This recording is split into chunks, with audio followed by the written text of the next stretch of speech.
Hi guys, I'm Joe. This is the Horrible Business Owner channel. So today we're going to talk about donations. We're going to talk about donations and how you need to kind of have a plan ahead of time. So I'm going to tell a couple stories. One of them was the day that I opened, about an hour before I actually opened my business after I've just spent hundreds of thousands of dollars to get started. I had my first donation request. And the lady met me on the stairs and said, "Hey, I've got this excellent opportunity for you. What we're going to do is you're going to give me a free ice cream for the 200 people that are going to attend the event, and you're just going to get amazing advertising out of this." Now, I hadn't made a dollar yet. I was bleeding money. That was just not one of those requests where I could say yes. But now we're in a little bit of a different position where the business is doing okay on most years. So we're trying to give back. One of the things that we realize is that you need to set a budget and you need to set standards before you get there. So we've worked with other charities. We've done things. If it's a charity, we're going to look into where the money goes. So there's a local event. They come and ask us every year. So we looked and said, "Hey, we believe in that cause. Where's the money going?" And it turns out that at that one event, once a year, they make well over $100,000 a year in donations, and more than 95% goes out to paying the managers of the event and the regional managers that watch over those managers. And the reality is, as a struggling business, I cannot donate where less than 5 cents on every dollar is going to go to whatever the cause is that it's supposed to be. So if you come to me and say, "Hey, Joe, I'm trying to solve this problem," and then I look into the books and it turns out that 5 cents on the dollar is going to solve the problem and the other 95 cents is going into somebody's pocket, that's going to be a solid no for us. We're going to go ahead and put that money to a more local use and try to do better with it. So there's different ways, and I will tell you how we mess up donations. I'll be honest. So my wife and I look at donations that is kind of our personal expense, where we're doing it because we think it's a good idea or a good charity. We do not donate for advertising purposes. Those are two different line items for us. If we're donating to your cause, it's because we believe in your cause, and we don't actually expect any advertising out of it. If we donate an ice cream and you give it away at your event, that person's going to know, but the vast majority of the public is not going to realize that we made donations. Over time, things get a little out of control. So I'm currently getting about 3 donation requests every week. I'm not open for the season yet. By the time we get to June, I'll be getting 6 and 10 donation requests a week. And there's things that you have to consider, and you need to make a plan ahead of time. So some of those things that you have to consider is it a 501c3 or is it an individual? If you're going to donate cash, you can donate cash to a 501c3 and you can write that off on your taxes. If it's an individual, you cannot.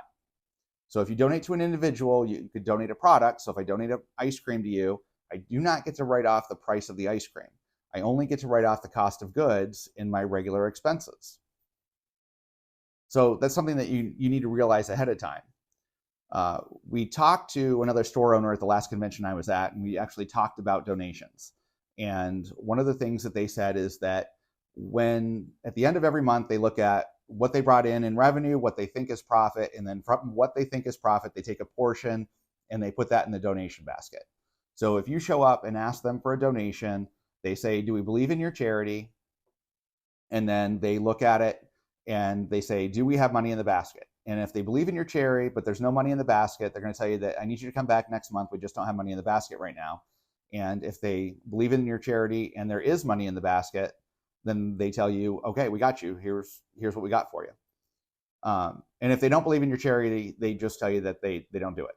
So we found that one of the things that we have to do is we have a hard time saying no to people while they're standing right there in your face and begging for a donation, or they're pressing you as to why you can't give. So we just tell everybody, I need you to leave the information. We'll look it over. If we're interested, we'll call you back. We get tons of requests. We get private people requesting. We've got organizations requesting. It just doesn't stop. So, but what we realize is that you kind of should set a budget ahead of time. So in 2022, we lost about $7,000 as a business. But when we went back and looked at what went wrong, what went, okay, we had actually donated about $10,000. So we could have made a profit that year if we hadn't made any donations, and that could be a lie. Maybe if we didn't make donations, somebody wouldn't have come in, and it's a complicated mess. But the reality is you have to put some controls in place ahead of time because the requests are not going to stop. So there's two kinds of people that come in. One's really hard to work with, and one is really easy to work with.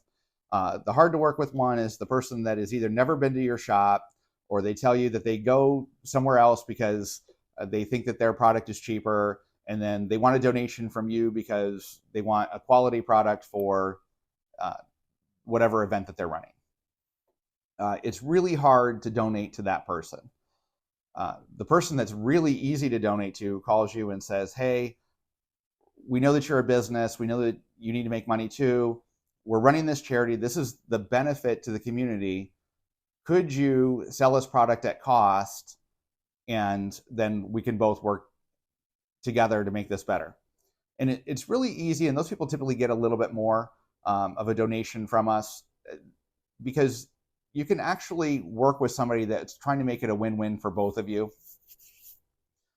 The other part of it is we don't do donation marketing, but donation marketing is big. And if you're going to do donations on a regular basis, you might want to consider it. So donation marketing is every time you give $1 to any event, you're going to go online and you're going to post, hey, we donated for this. So we donated to the local fireworks, we donated to the local food bank, whatever it is. Now, if we make those donations, we do not advertise that we make those donations. Those are, donations. They're there for that purpose. If we're marketing the event, we actually write those off as advertising. So we donate to a couple golf outings for a couple organizations. Those are sponsorships. We write those off as advertising expenses. They never show up as a donation on our books because they're going to post our sign. They're going to say, hey, they gave us the money to do this. That's what that is. Donation marketing is just that. You're going to say, hey, we gave a donation. Look how good people we are. And that is huge in the marketplace right now. People want to know that you're doing good. And we know people that have worked against the business community that they have done a fantastic job. The community thinks that they're absolutely wonderful, and it's all through the donation marketing. So you should consider that if you're starting out and you need to make a decision on that. For us, that's an advertising expense, not a donation. A donation is just that. It's in the background. Most people are never going to know. And the reason for that is we want people to think that we're good people because we are, not because we're out there advertising that we should be good people.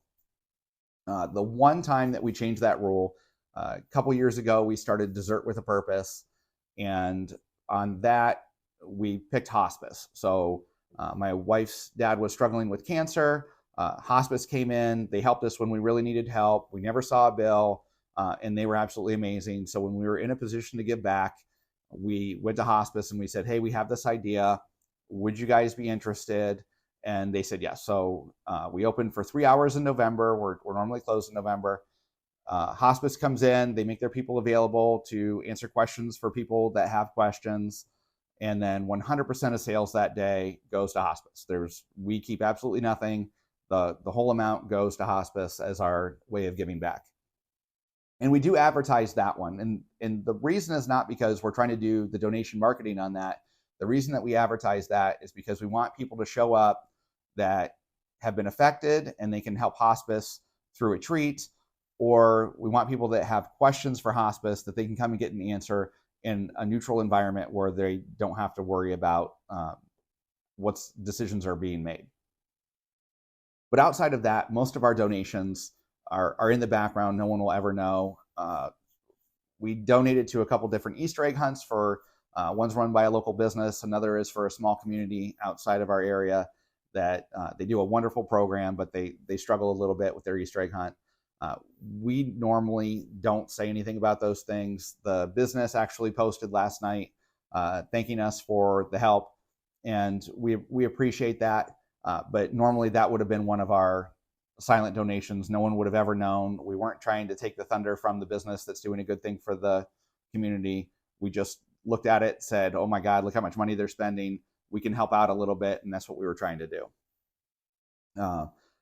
So in a concise way. You need to figure out how you're going to handle your donations ahead of time, because you really don't want to be trying to figure it out while somebody's asking you for it and staring at you.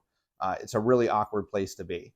And then you have to determine whether donation marketing is what you're actually going to do. And there's nothing wrong with donation marketing. The community is getting what it needs, and you're getting advertisement out of it. For us, that's just not the way that we handle it. And that could be why that's the name of my channel. So I hope you all have a prosperous week, and we'll see you next time.